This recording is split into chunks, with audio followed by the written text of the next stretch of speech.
Власта на ДУИ и Социјалдемократскиот сојуз е штета за граѓаните, стопанството и државата, рекоа на прес од ВМРО ДПМНЕ. Имено во текот на минатата недела, поточно во четвртокот, владата ја донесе листата на производи кои треба да се одданочуваат со 10% ДДВ наместо со 5% ДДВ. Тоа е трагичниот дел, затоа што во услови на највисока инфлација во изминатите децении, власта го покачува данокот за цели 100%. Сега ќе ви го кажам и комичниот дел.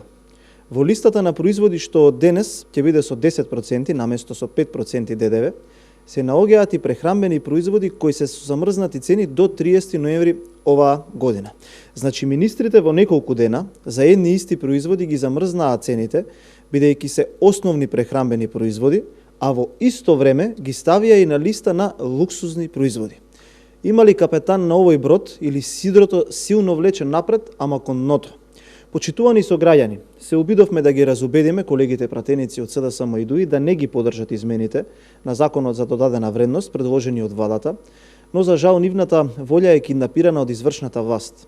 Со измените на законот се предвидува да ви се земат десетици милиони евра поради покаченото ДДВ на храна.